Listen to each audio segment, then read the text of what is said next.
It's a service industry type of model, but it's an asset. And I think we're trying to position these franchises today, and this is bigger picture, but we're trying to position them more like asset purchases, right? Like growth vehicles. They grow in value, they grow in cash flow, they provide a consistent cash flow growth as well.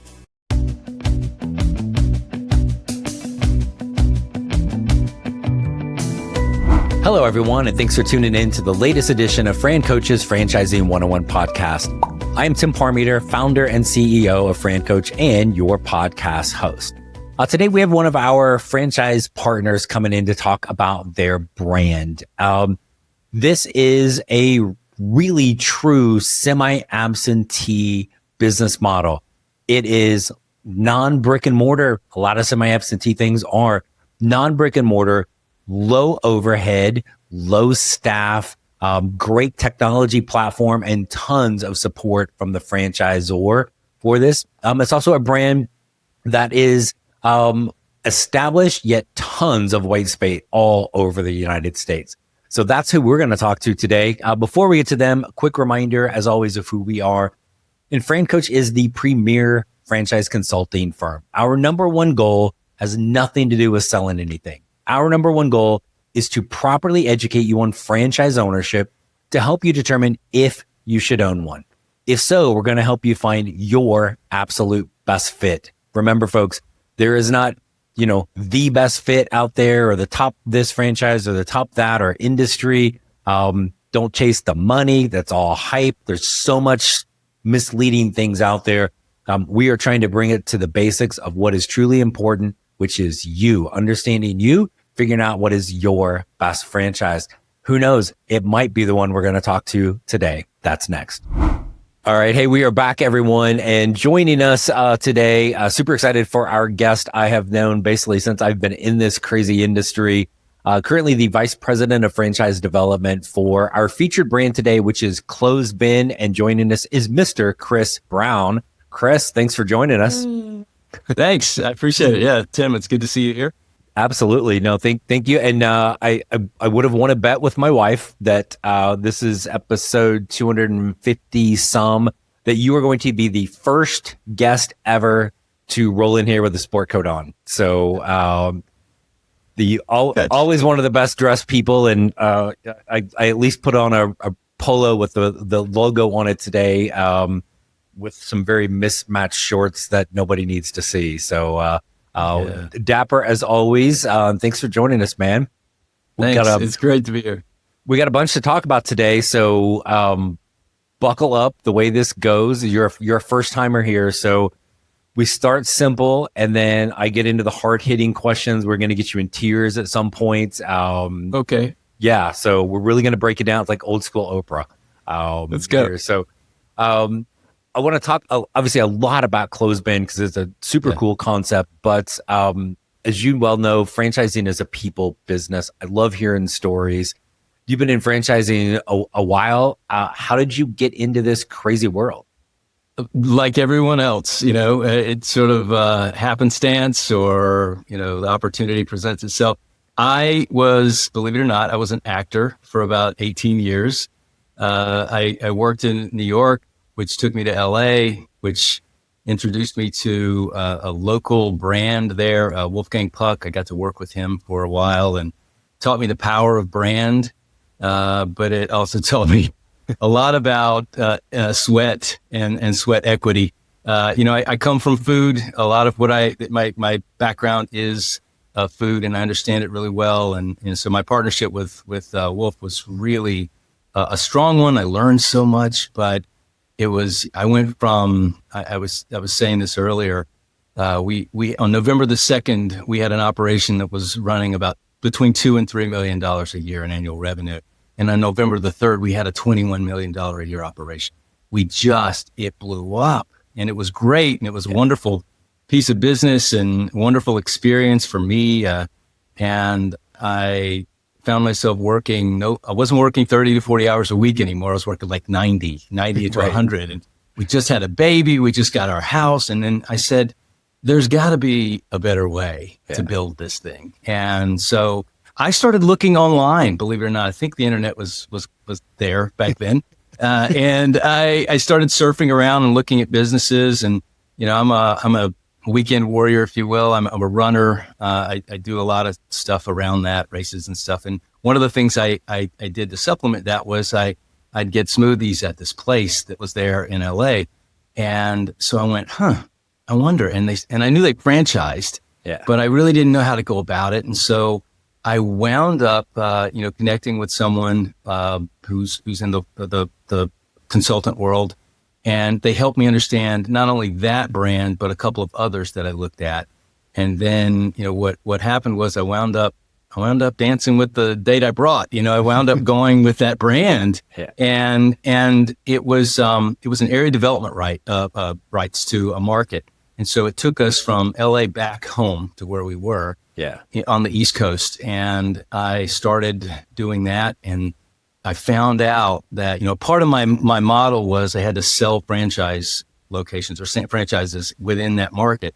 And I found out that I was much better at selling franchises than I was at making smoothies. And so I veered over to that part of the model. And I had some success, in spite of myself. I mean, I was an operations-based guy back in the food industry, that kind of thing. But then I just was able to connect with people. I think that was it, just the basics of the model. And then I decided at some point to sell that brand and start working with emerging brands to help them sort of do what that emerging brand, really couldn't do. It wasn't prepared to expand. It wasn't prepared to increase and grow the way that we were preparing it, or we were experiencing it too. We were selling it, and it was like, oh my goodness, it was the Jamba Wars, back when Jamba Juice had first started out. So anyway, so I started working with emerging brands, and, flash forward, I met you with one of those brands. We started with that brand. It was probably 75 locations. And when I exited, it was about 750. And we had a whole team of people like me that helped grow that brand. But I just really found, franchising to be not only the vehicle for me. I mean, I think I have a true north, a through line with the way I work in this industry and the way I work with people. And it's, I share what I would have loved to have known then before I got on the plane and moved all the way back to the East Coast and, abandoned my, LA life. And anyway, so I really loved the structure and the process and the vehicle that franchising had become. And I was able to communicate that. And so, that brand that I was talking about with where we met, but since then I've partnered with a number of different brands, different segments, not just food, which, led me here to Clothespin. And it's been a wonderful journey. I've known them. We've been franchising at Clothespin for almost 8 years. I've known them for about 6 of those 8 years in a consulting advisory way. And then actually on the development side, where I'm the developer for the past 2.5 years. And it's been, it's the sweet spot of our growth. And it's been a heck of a ride, and still is. Yeah. And definitely want to get into Clothespin, but you talked a little bit. I think the goal, whether we accomplish this, of the podcast is always educating people on franchise, just the franchise industry and franchise ownership. But you talk about emerging brands, just like what does that mean a little bit? Just kind of from a simple definition, what are we looking at as are we 0, or does that mean 1,000? Does that mean what's kind of that range typically when we refer to that? I think, from a big picture, I mean, I think it's somewhere between 0 and 100, but there are like 3 or 4 different personalities within that, that window, right? Yeah. So, at its infancy, when someone says, I've got a business model and hey, I think it's franchisable and I can replicate it and grow it with other people's money and things like that. So there's an opportunity to enter into a relationship with a brand at that stage of growth, help them with things like an FDD, federal disclosure documents, which is, that 200-page document. It takes a while and a lot of money to build that document out. And so we help or have helped people in that stage of growth. And then on the infrastructure side, it starts out usually with a small brand or a brand. It starts out with a leader, Right. a person. And a lot of times there are probably 5 or 6 roles in there that leader is doing all of. Yeah. And maybe they have an assistant, maybe they have a spouse, maybe they have a cousin or someone that's working with them. But, usually somewhere along the lines, they get 1, 2, 3 locations. It's usually someone that's come into that location, if it is a bricks and mortar, or used the service, if it is a service brand. Right. And then they go, hey, do you franchise? Or, hey, I'd like to do one of these things. Yeah. And then they start themselves, that hub and spoke method, right? Where they sort of grow out from the center. And so that's usually takes a brand somewhere between 5 and 10 locations. And then, at that stage, they start focusing on a strategic plan of growth and development. And there's so much that goes into that too, in terms of like, where do we want to grow first, and what leap forward do we want to take? And so you want to work with someone, or typically a brand would want to work with someone who's been in the industry, who knows a little bit more about that. And in my case, I've been franchising for almost 23 years now, and it's I've seen brands that have gone about it their own way, and I've seen brands that have engaged with bringing an employee in house and working with them with that person, or bringing an organization in, whether it's what we call traditionally today like an FSO, or just a development organization or something like that. And then they typically will grow, up to a certain stage with that system, and then graduate into different levels of involvement, whether it's an in-house development team or a C-level, C-suite, CDO, that kind of thing. Right.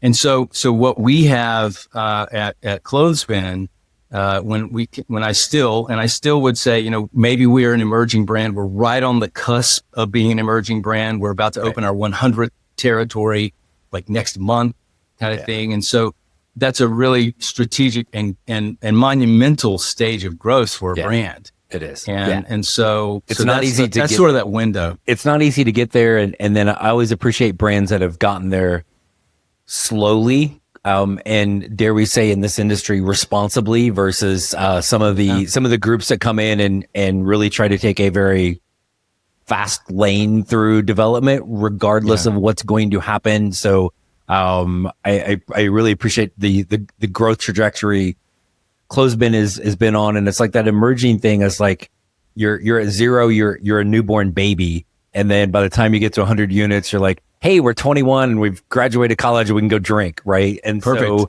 you kind of get there in all of those little stages along the way. So cool. So tell us a little bit about Clothespin, and first of all, what the heck is it? And then we'll get into kind of the owner and the all of the support structures. Just what is Clothespin? Yeah, so we're a green company. I think first and foremost, it's something that we lean into. We're in the green industry. We place bins in market areas. Franchisees do that, but essentially the model places bins in a market area. People donate clothes into those bins, and then the franchisee collects those clothes, and then we partner that franchisee with a third-party buyer. It's a wholesale buyer. They come in and they buy those clothes from the franchisee.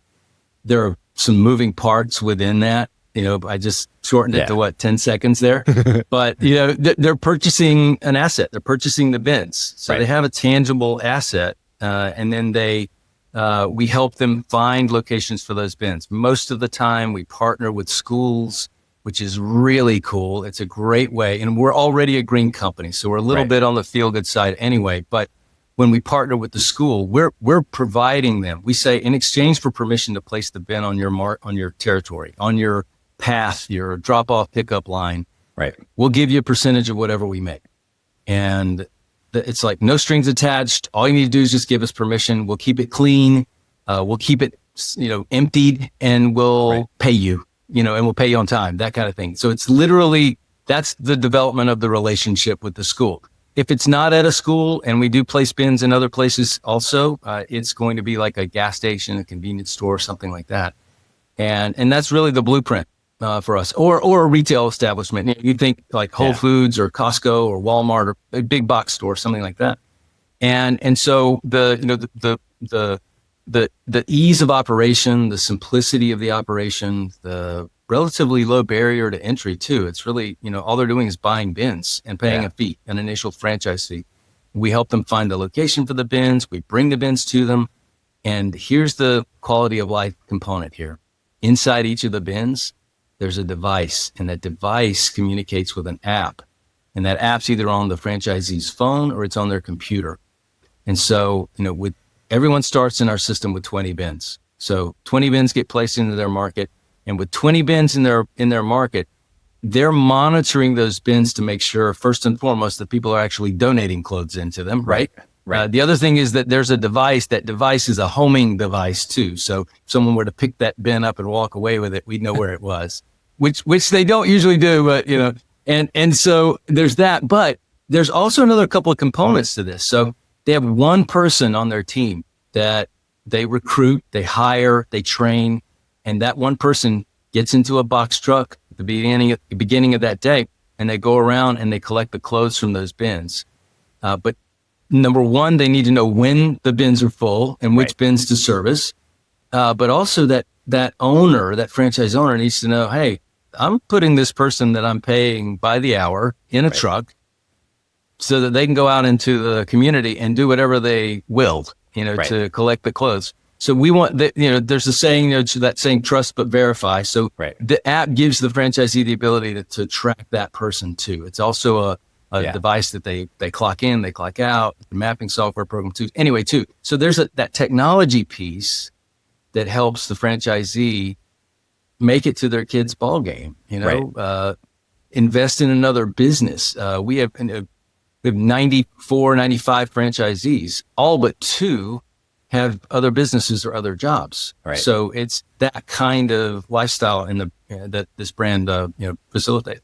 And if you go back to just the basis of what this is, there is and we've all seen them somewhere in some parking lot where, I can go donate clothes, stuff, whatever. And I think most things in the franchising world, there's the mom and pop version of, Billy Bob and his beat up pickup truck that's going to come to your house to whatever, or the franchise version that's rolling in a good looking wrapped vehicle, uniformed people, they're utilizing technology, all the same thing. Right. And there are a couple of these in my little crap ass town in the middle of Arizona that I live in. And they're nice. They're green. They're noticeable.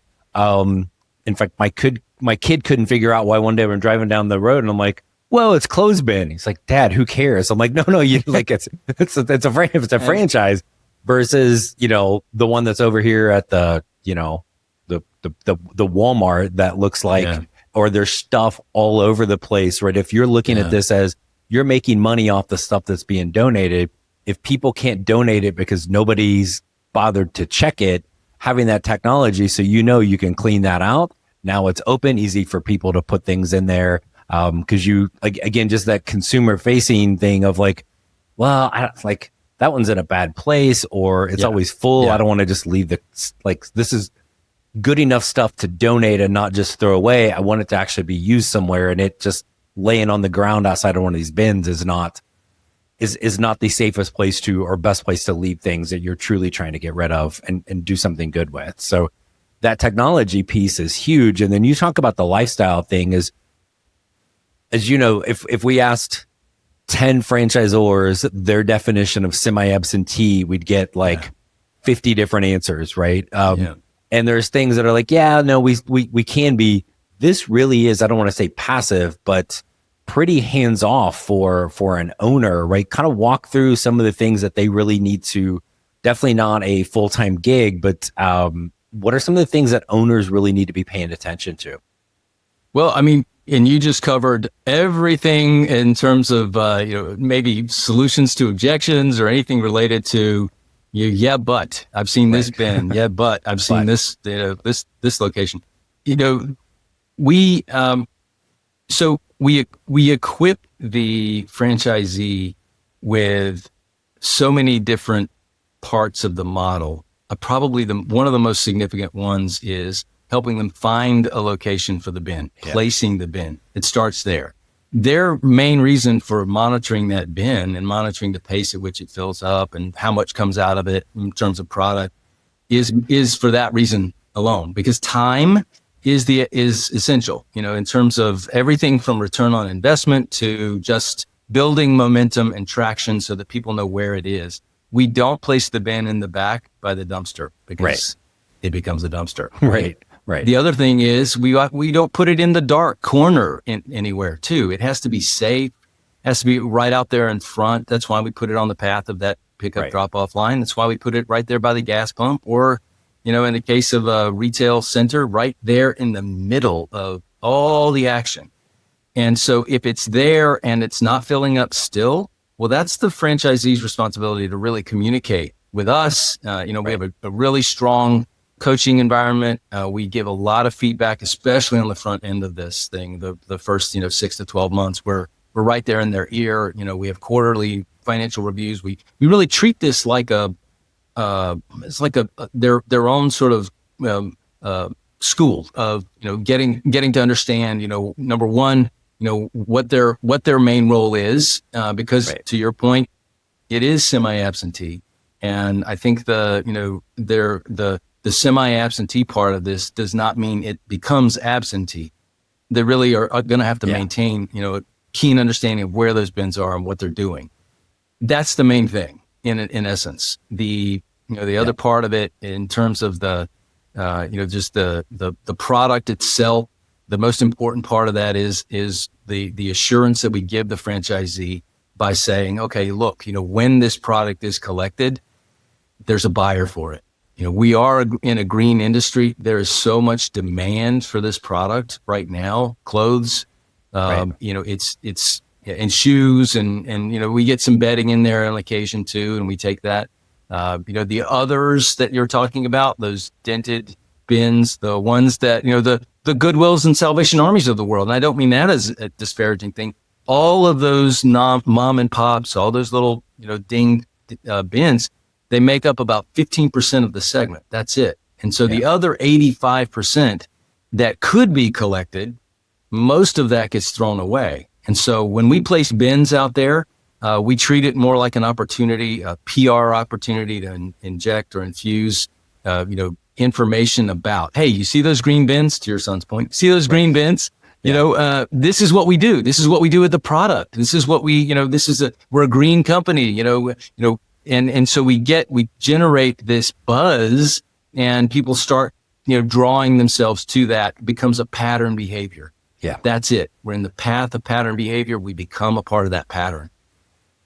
So when the owners, and they've got a person that's going out and collecting all of the stuff in the bins, right? And you're talking about starting with a minimum of 20. So you pull all that information out, or all of the stuff out. Walk us through then kind of what happens, because this is where the franchise owners are really making their money, is now the stuff has been donated and now you are looking to essentially resell this. Most people probably don't know this is something that goes on, or how does that work, and how do you know who to sell it to? So our founder of our company has been in the industry for 35 plus years. He started out with about 930 bins in the southeast part of the country. He had 9 thrift stores, big 15,000 square foot plus thrift stores that he had down there. That the product that was collected from those bins went on the shelves there. So he had to sort and clean and hang and price and do all the things that go into that. His team was, 10, 15 plus people doing all that per store. And so he, about 8 years ago, met Nick Boryou, the other founder of the franchise part of this. He and Mark Douglas, who's this founder, had came together and said, "Hey, what can we do? How can we franchise this?" Right. And Nick, he's a guy like me, us, who's been in the industry for a while, and they decided to eliminate the retail part of the model and take the store component out of it, take the selling part of it out, and keep the bins, keep the collection, but then partner them with a third party. It's basically in a sea of wholesale buyers in this country, 500, 600 plus. we vetted about 50 or 60 of those to be strategically sort of in proximity to all of our franchisees. We're in about 33 different states now. So that number, that 50 or 60 number is continuing to grow. Started out at like 30 and now it's up to what it is. And so what we've done is we've connected the franchisee with a partner, a buying partner that they would never be able to approach off the street. Right. These are so, or even know exists, right? I mean, this has got to be so far beyond most people's understanding that there's even this whole world that they don't know about, right? Exactly. And so what happens is the clothes get collected from the bins. They go into this box truck. The box truck fills up. After about 10 of those bins are serviced, that box truck is full. It's got about 6,000 or 7,000 pounds of clothes in it. That truck gets then driven over to a stationary trailer. That trailer is like the back half of an 18-wheeler rig. It's like a 56-foot trailer. That's their storage container. That's the franchisee's storage container. It's parked at like a boat or an RV storage lot, someplace where there's an oversized parking space. And then so that franchisee, the employee of that franchisee, which is, by the way, usually like a FedEx or a UPS driver who's looking for an extra shift. Right? Okay. So they, out of a sea of talent, 30, 40 people are interviewed for that job, and the ones that get it are usually FedEx, UPS driver. And so they drive that truck over to the trailer, transfer the clothes into that trailer, and then they return the truck. Well, in the beginning with 20 bins, they rent the truck. They rent that little box truck from Penske. We have a national account with them, and so they get preferred pricing. And so when that trailer, back to the trailer, when that trailer fills up, and that, it'll hold about 40,000 pounds of clothes. So it takes a little while for it to fill up. 6, 7, 8 weeks of collecting clothes from the bin or the bins. And then when it does, that's when they contact us. And then we signal that third party buyer. They come over and they haul that trailer away, and then they empty it, weigh it, pay the franchisee, and then they bring that trailer back. And that's the process, end to end. So got it. So you got almost like big chunks of revenue as a franchise owner coming in every maybe 6 to 8 weeks from that, right? But there's not like when you start out, you're getting the bins, right? And what else? You mentioned kind of renting the box truck, so you've got that, right? What else are you really looking at when you're thinking of like a franchise that needs a lot of moving parts or staff or stuff? You get the bins, the franchisor is helping find the locations for those. You're using the technology to monitor everything. Then you got your person going around in the box truck, picking everything up, filling up the trailer. Like, it's kind of almost like, does it throw people off? They're like, wait, what's the catch? This is really seems really simple. From a standpoint of, there's not big staff, there's not big overhead. You're utilizing the technology for the efficiencies. I got to imagine as you're explaining this to candidates all the time, they're like, yeah, but Chris, what's the catch, man? What am I missing here? Really not much of anything, right? Yeah. And we'll get in these rare conversations, but we'll get in these conversations with people, and sometimes they'll say, okay, so how much are they spending on gas, and what's the labor and how much you paying them? And then, what is just little small parts of the model that, they want to find out what that catch is. And there really isn't. It is super simple. It's, the two parts of this that make it like a franchise are really the technology and the buying partner, right? Like the other parts of it, they could figure out how to get a bin. It probably wouldn't have the same quality that we have, where we make our own, we've engineered our own product there. And, but as far as like the simplicity of the operation, it really is that simple. You've got labor, you've got the gas, you've got the truck rental, you have the cost of the bins themselves that gets amortized. That's not a P&L item, and then you've got we've got a royalty, and we've got a tech fee for the connecting that device, and then our royalty. And those are they're literally only the only sort of fees that are associated with that. The cool thing about our process is that we get to walk them through all of that when we're in the discovery process with the candidate. Because it's always that, it's like, fun. there's always that thought of like, oh, well, I think whatever the franchise, oh, I could just do that myself. Well, you can, right? You got to get the bins. There's no way in the world you're going to figure out the technology. Where are you going to put it? How are you going to convince them? How do you know what's fair to be able to do that? And then it's like the technology and the buying power, I think, are the two biggest things in franchising in general that you are getting that you just can't match on your own with this, right? And then you think of, it drives me crazy, and probably you too sometimes when you hear like, I want something recession, like I can't even say the word proof, but like recession resist, like this is never going away. We're all going to have things that we have outgrown, outwant, right? Whatever that might be. So there's always going to be a market for this, being able to have the technology and then the know-how of like getting these in the best. I mean, again, these are really green bins where I am in Arizona, it's literally like, it's the highway, but it's the main town through. It's like, boom, right there. You can't miss it. And again, then it's just once people realize, oh, it's clean, it's safe, it's easy to get to. I'm not throwing the crap on the ground all around it where you'll see those things. Just it's kind of creating that behavior locally and have the technology to make sure it all works, right? So okay. I was trying to think of like for what's the like, because we'll get people that are like, what's the catch, or trying to understand what those objections are going to be before. How do you find the location? Yeah, we got it. How do I know when it's full? Yeah, we got that too. That's the technology. How do we know what to do with it afterwards? Yeah, we got that figured out, right? You just as an owner have to, again, pay it, like with anything, you got to pay attention to, if the technology is telling you it needs to be full, then go clean out the bin and put it in the trailer. And when the trailer's full, tell your buyers to come get it so they can give you money. And, and we are green for a reason, right? We do stand out in the desert, especially in the desert, a big bright green. So there's a reason why we want to be, this big bright green bin.